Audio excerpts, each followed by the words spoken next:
Hoje mais um bate-papo com Claudete, esse bate-papo elucidador, bacana. A gente vai falar hoje do lançamento desse livro aqui, que Claudete escreveu, lançou em 2008, tá?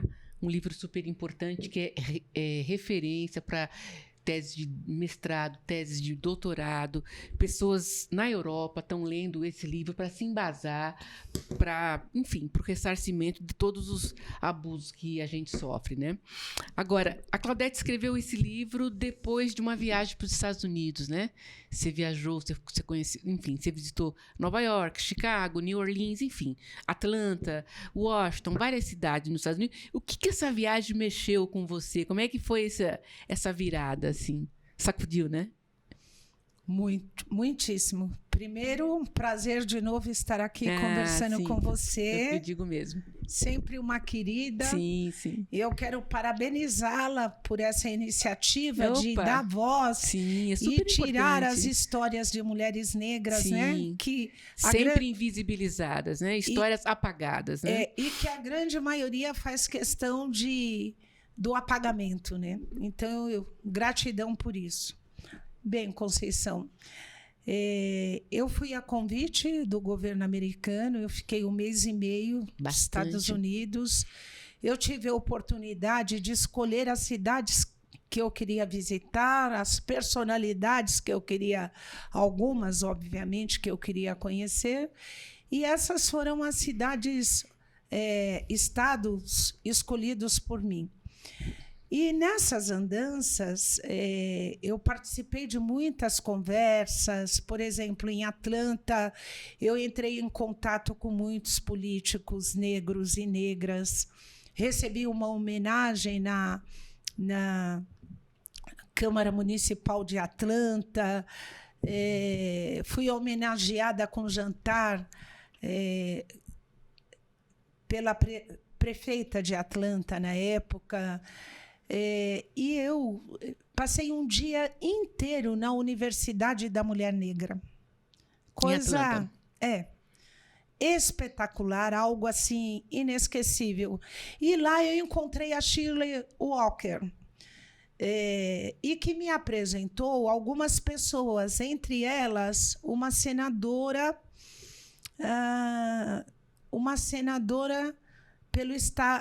por New Orleans.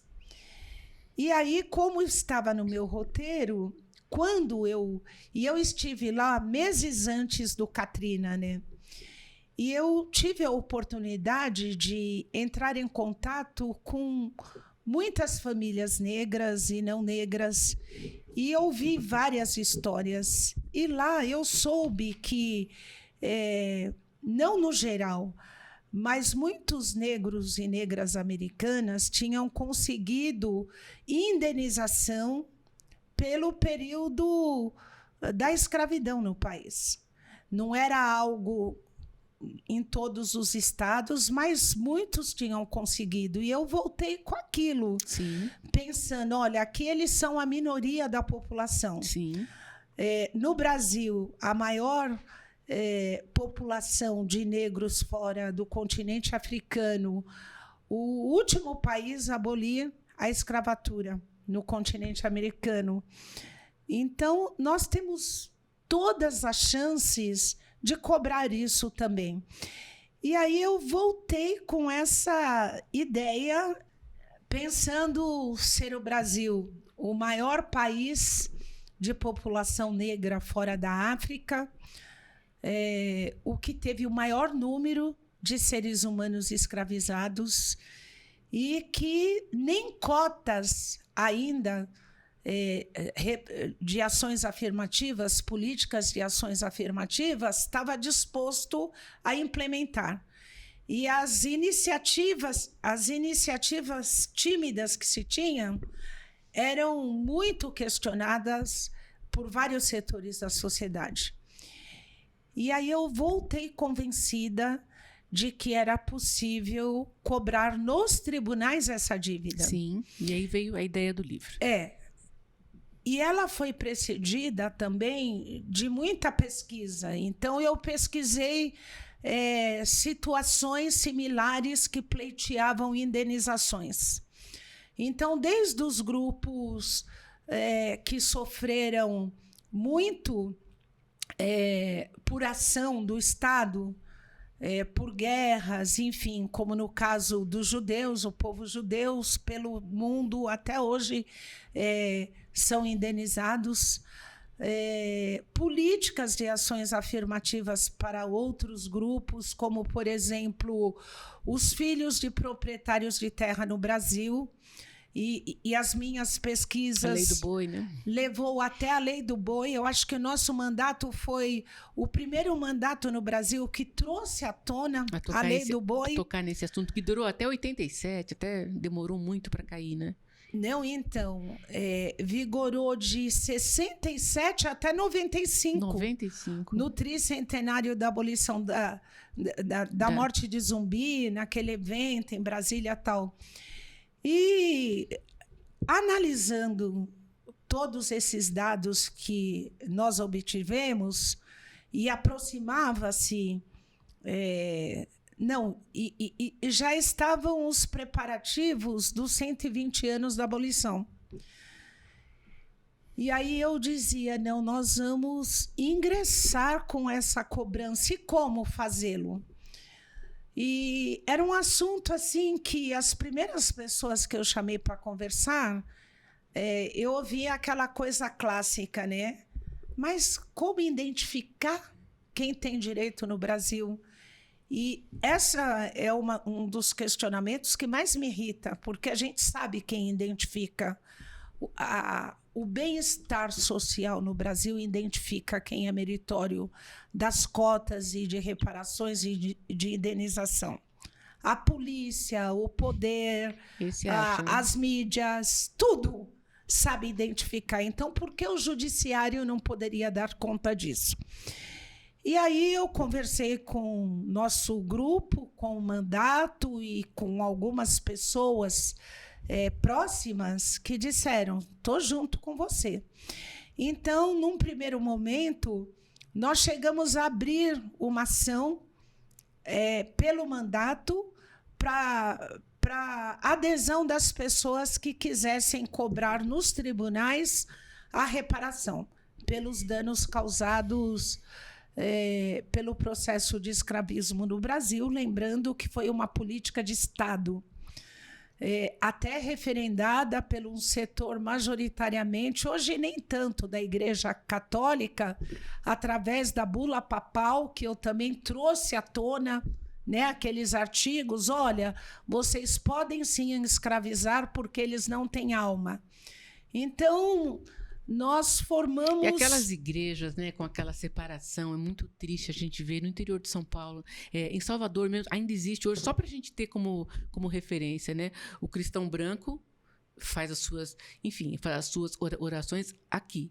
O cristão negro tem aquelas cercas, aquelas grades para ficar por fora mesmo. Sim, né? Ainda onde tem grades, porque lá atrás, a maioria... se quisessem professar a sua fé, que foi tão aviltada através do sincretismo religioso, tinha que ser apartado. Não podia construir as igrejas, limpava as igrejas, mas não poderiam processar, mesmo com o sincretismo religioso, a sua fé. Bom, aí resolvemos e começamos a divulgar. Centenas, mas centenas de pessoas aderindo à proposta. E aí o que ocorreu? Numa das reuniões de análise, porque nós queríamos marcar uma data específica para ingressar nos tribunais, cobrando essa dívida. E aí um companheiro nos alertou, dizendo, olha, o Brasil é extremamente racista, todas as instituições são racistas, e o judiciário brasileiro reproduz isso. Tanto é que você tem um judiciário branco, que são os herdeiros dos mesmos que escravizaram e que têm receios de assumir primeiro a dívida, assumir a culpa branca e a herança branca dessa dívida, né? Porque você herda riquezas, mas você também herda passivos. Os atuais brancos não são responsáveis diretamente, mas eles são herdeiros de um passivo, né? Eu costumo dizer que por trás de cada R$ 1 de uma pessoa branca, no mínimo por direito tem 40% de uma pessoa negra. Porque a gente faz conta, o Brasil tem 500 e poucos anos, foram 340 anos de escravidão, ou seja, toda a riqueza que foi construída no território brasileiro, ela é advinda do sequestro dos meus, dos seus, dos nossos ancestrais que vieram sequestrados, os que não viraram comida de tubarão, né?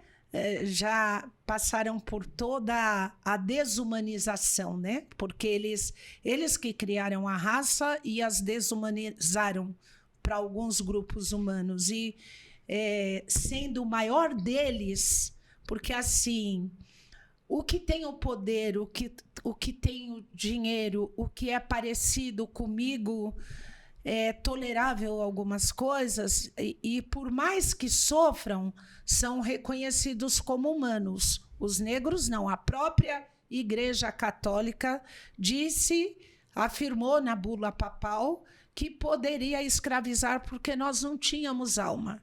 E aí, para mim, não me convenceu, em que pese todo o respeito ao sistema religioso, qualquer que seja ele, no caso do Papa, só beijar um solo africano de um país africano... É muito pouco, né? É muito pouco.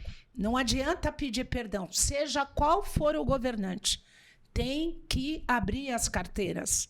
Por isso que, inclusive, eu já aproveito para dizer que eu faço uma citação inicial ao ex-vice-governador Cláudio Lembo, que ele, acho que uns dias antes de ir para a gráfica, ele fala, seria legal você ler a curtinha. Vê se está fácil, não, na apresentação. Que ele fala que a burguesia má terá que abrir as suas carteiras para reparar o mal, porque senão não teremos paz. Vê se é aqui. Nós temos uma burguesia muito má, uma minoria branca muito perversa. A bolsa da burguesia vai ter que ser aberta para poder sustentar a miséria social brasileira, no sentido de haver mais empregos, mais educação, mais solidariedade, mais diálogo e reciprocidade de situações. Cláudio Lembo, ex-governador de São Paulo.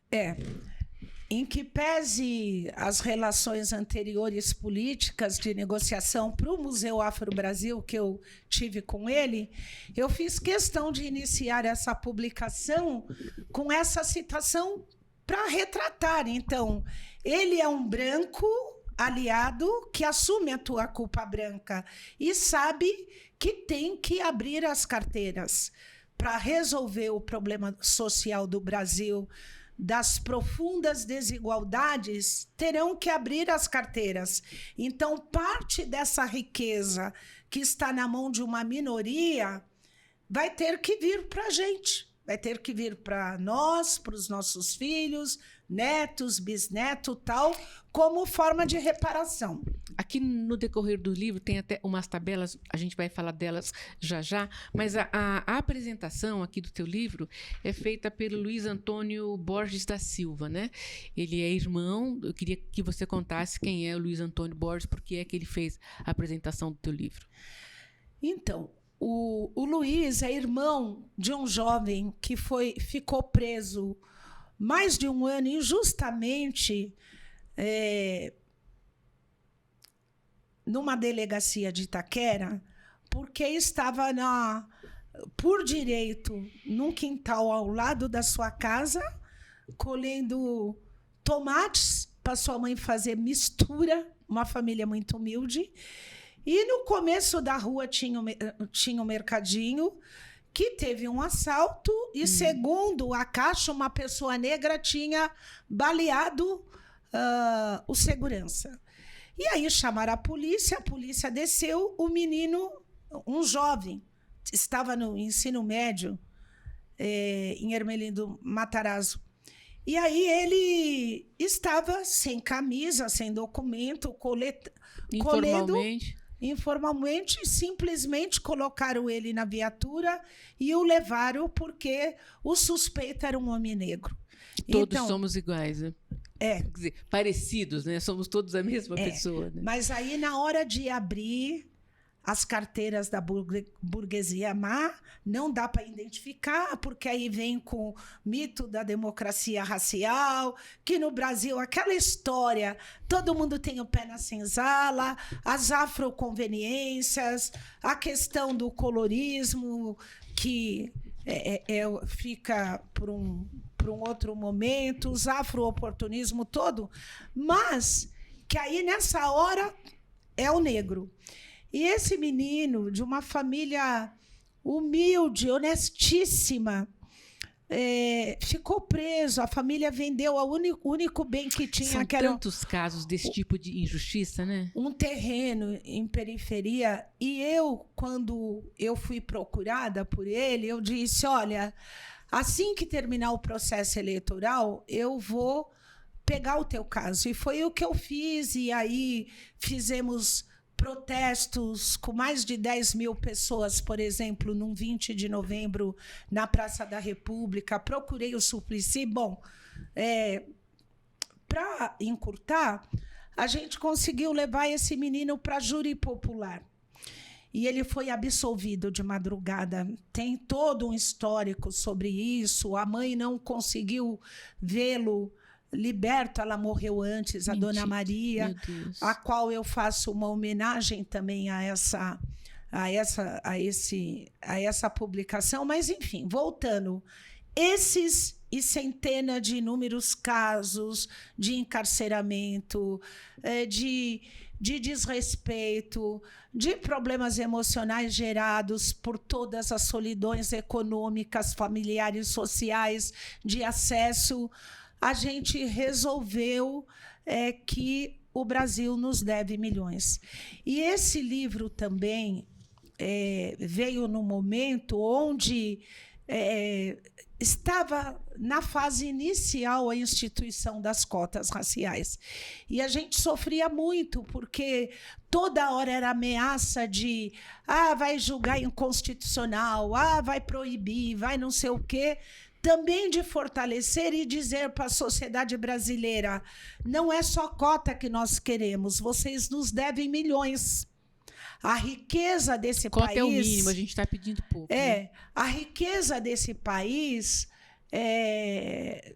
foi construída por nós. Nós temos direito. Então, cotas na universidade, cotas no serviço público, é só o aperitivo. Vocês têm que pagar o que nos deve.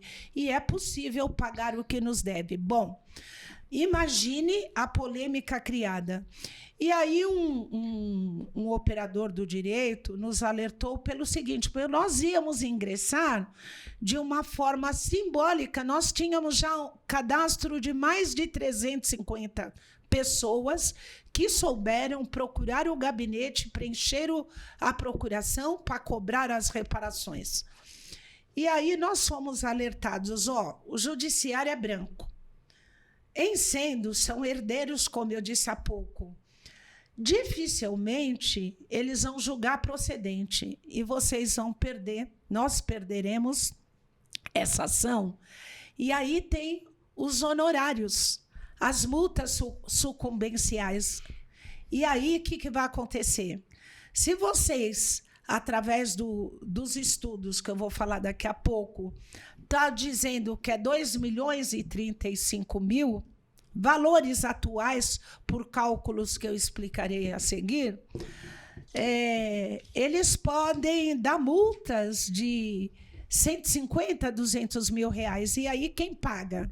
Vai sobrar para o mandato. E aí, você vai fazer o quê? E as pessoas vão ficar com esse passivo. E aí, nós declinamos. E aí, o que fazer agora com... Né? Você levantou essa expectativa. E aí nós chegamos a um jovem promotor federal chamado Sérgio Suyama. Sérgio Suyama. E aí eu marquei uma audiência com ele e coloquei toda a exposição de motivos. Eu nunca me esqueço. Até no livro tem foto minha com ele no dia que eu fui entregar a representação. Ele disse, vereadora, eu vou avaliar. E aí, tá bom. Então, eu resolvi, para além desse questionamento, fazer uma publicação do pensamento, desse desejo que nós tínhamos colocado na rua e colocado para o promotor. E aí eu pensei, bom, eu não sou uma escritora, eu sou uma vereadora, sou professora, mas a minha ideia era de fazer recortes do porquê que a gente estava pedindo isso, porque o que eu detectei, e ainda é realidade, a grande maioria do nosso povo negro não sabe o porquê da condição socioeconômica dele hoje. Não sabe, nem sabe o que é racismo estrutural, nem sabe da dívida que o Estado brasileiro tem para com eles todos. Então, a minha ideia, respeitando todos os escritores, militantes, especialistas, de colocar recortes sensibilizatórios, de dizer os porquê, o que era, como chegamos, o que acontece, e ofertarmos argumentos do porquê o Brasil nos deve milhões.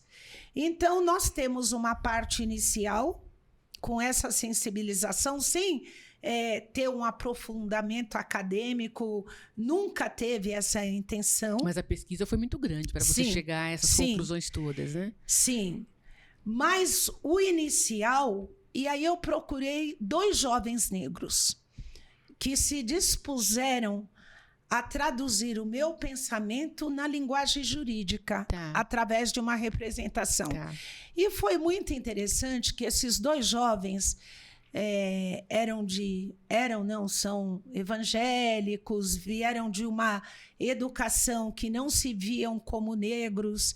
Então, era horas a fios, de madrugada, eu explicando e tal. E aí eles conseguiram colocar o meu pensamento na linguagem jurídica. Então, e a partir das indicações, a partir das questões todas, eles construíram essa tese, essa ação, né? Que foi uma ação que nós impetramos no judiciário. Por exemplo, aqui está publicada uma tabela de indenização, que você calculou que se a pessoa vivesse até 70 anos, né, que é a idade da aposentadoria, se o escravizado tivesse um salário mínimo por mês, né, seria desta maneira que a gente... Então, mas antes um pouquinho, eu falei do promotor. Nesse interim, o promotor me chama de volta, dizendo que era plausível e que ele admitia... O Suyama, porque aí ele ingressaria enquanto Ministério Público. E isso nos livraria de possíveis multas de sucumbência, se fosse o mandato a entrar ou o mandato possibilitar o ingresso individual. E aí só aí foi uma grande vitória. Ele aceitou a nossa tese.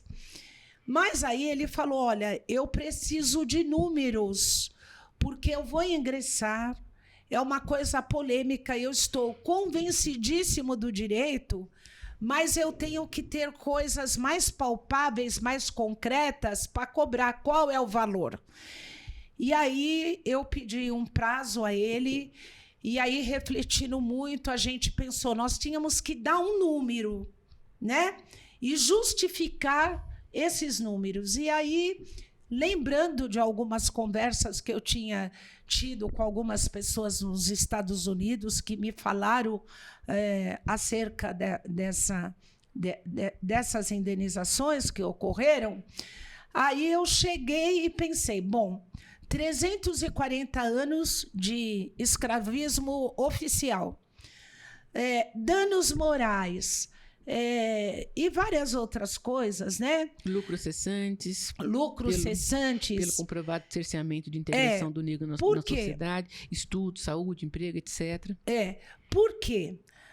Nós ofertamos à promotoria os valores que foram pagos pelo Estado pelos proprietários de escravos, os escravocratas. Então, para eles não continuarem com crime, né, o Estado teve que indenizar. E, mesmo assim, muitos recebiam dinheiro e continuavam escravizando, porque como os pretensos libertos não tiveram terra, não tiveram indenização, muitos nem abandonavam, porque não tinha para onde ir, né? Não tinham para onde ir. Não sabia nem o que fazer. E né? o Estado brasileiro os indenizou. Aliás, o Brasil tem uma tradição de política de cotas. Só passaram a questionar depois que o movimento negro, nosso mandato, exigiu que fosse como políticas reparatórias para o povo negro. Mas a gente tinha políticas de cotas da Lei do Boi, políticas de cotas para mulheres, para grupos. Lembrando que a Lei do Boi beneficia filhos de fazendeiros, não é? Como é Sim, que é? A Lei do Boi foi uma lei criada durante a ditadura, né? Em 1967, que filhos de proprietários de terras no Brasil tinha direito, sem passar por vestibular, prova nenhuma, a ingressarem nas universidades federais e nas escolas técnicas federais. Bastava comprovar que eram filhos de proprietários de terra. Então, vamos lá. Quem era proprietários de terra nesse Brasil? Os descendentes de escravocratas, muitos tais de uso capião, muitos que de fato invadiram propriedades, aí depois é o MST que invade e tal, mas o Brasil tem uma tradição desses grupos de elites que detêm grandes propriedades serem os verdadeiros invasores. Então, eram eles que foram beneficiados com essa política de cotas. Lembrando que a implementação da política de cotas no Brasil, as pessoas passam pelo crivo do vestibular. Concurso público, passam pelo crivo das provas, né? Só para vocês verem o quanto o Brasil ainda é demagógico. E o quanto demagógico e contraditório, né? E contraditório, e o quanto ainda precisa ser desnudado. E nesse desnudamento, a gente tem que incentivar a cobrança cada vez mais do que nos deve, são milhões. Mas aí, voltando, apresentando os números, nós calculamos e pegamos o salário mínimo da época, multiplicamos pelo período do escravismo no Brasil, sem ter uma interrupção definitiva legal, que foi a tal da Lei Áurea, né? Que eu considero que foi um golpe na luta abolicionista, e multiplicando, chegamos a esse valor. 2.076.000, né? Isso, porque a gente tinha que ter cada escravizado, para né? cada descendentes. E ainda nós fizemos mais. Para refutarmos os argumentos que no Brasil não dá para saber quem é negro ou não, porque quando se fala em pagamento de dívida... Não, a bala da polícia sempre sabe quem é negro ou não, né? Sim. Os corpos pretos das crianças, dos jovens, o Estado sabe. Mas a hora de reparar danos, aí não sabe não quem dá. É preto, não é? Então, a gente criou uma nova definição para denominar quem era esse grupo que tem direito a essas indenizações. Então, nós chegamos à sigla DNAEBS. O que é essa sigla? descendentes de negros africanos escravizados no Brasil. Por quê? Até para se contrapor os argumentos, todo mundo tem pé na senzala, não dá para saber, o Brasil é uma democracia racial, tudo balela, mas é o que eles falam quando eles não querem assumir a culpa branca e a dívida branca.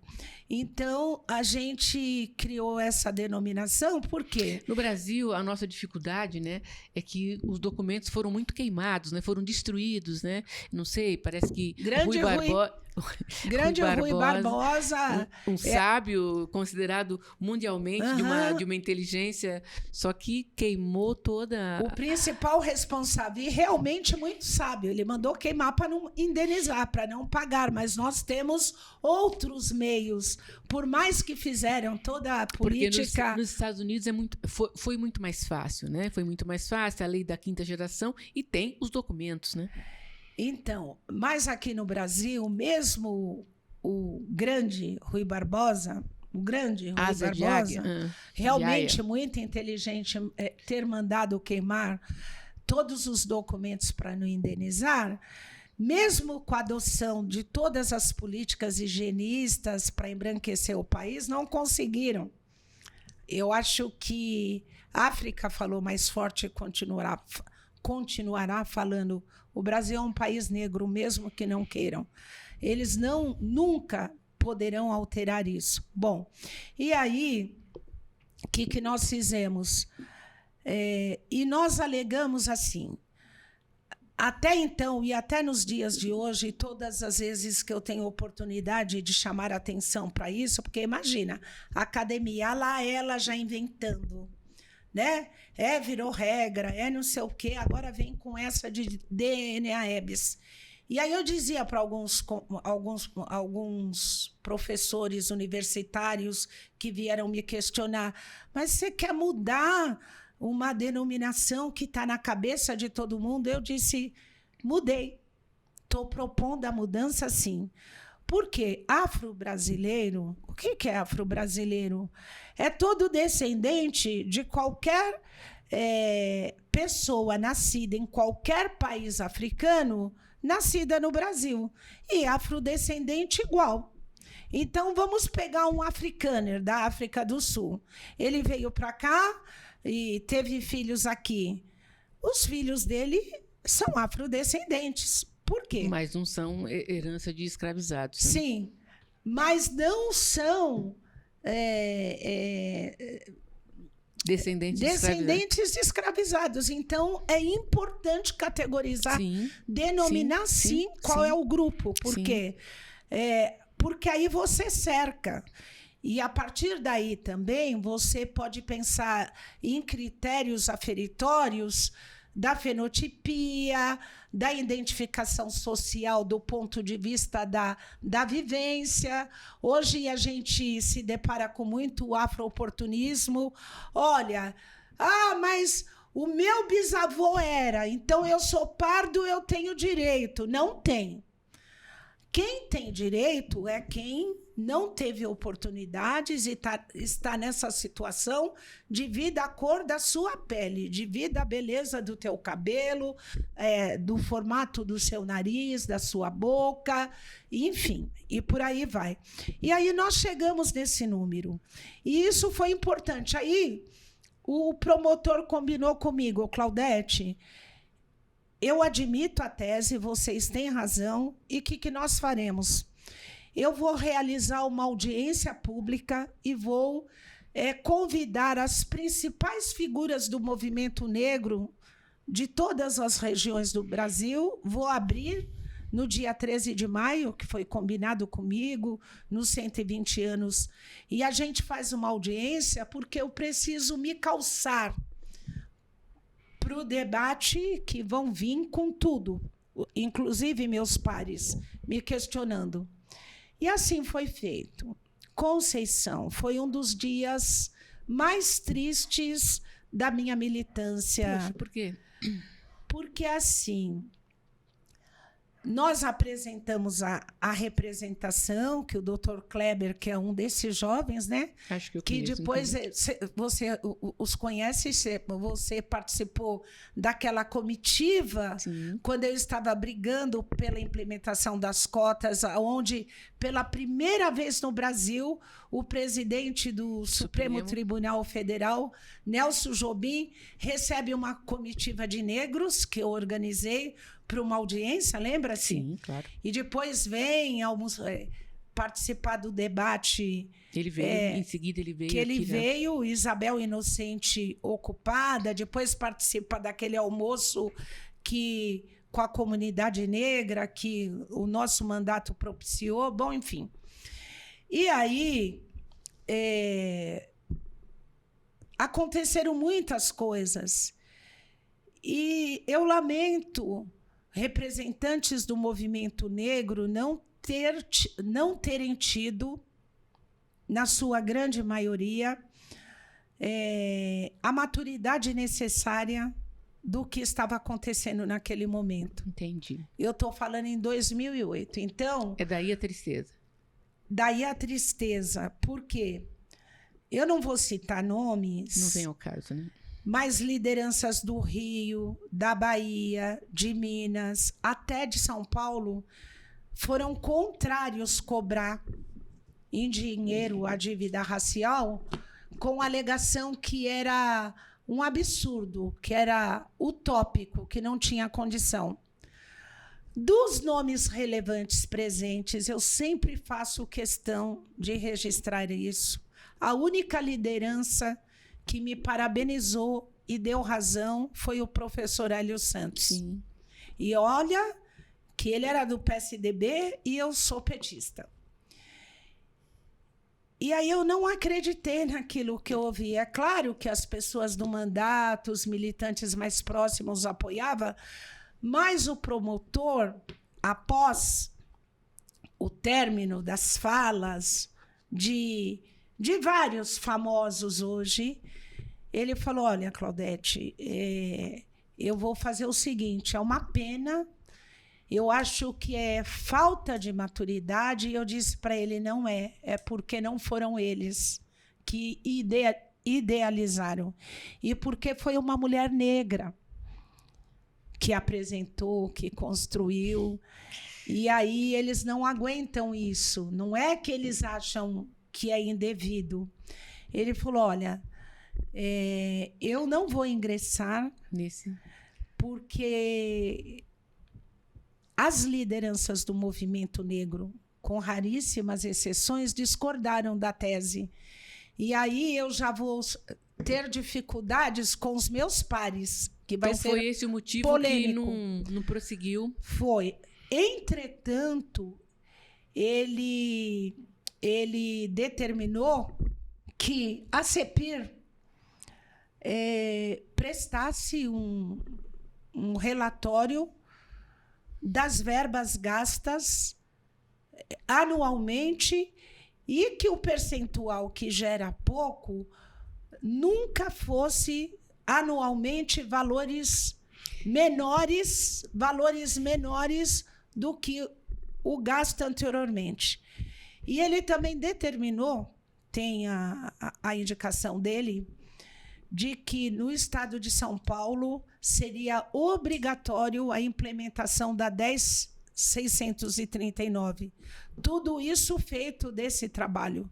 Brasil, negros, o Brasil nos deve milhões. E aí o que ocorre? Não prosperou, mas eu, não conformada, pedi uma audiência no Senado Federal, porque, paralelamente a todo esse movimento, estava se revendo os valores pagos para os vitimados da ditadura militar.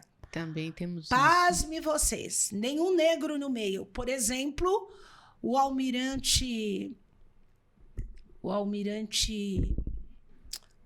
marinheiro Cândido. João Cândido. João Cândido. Desculpa.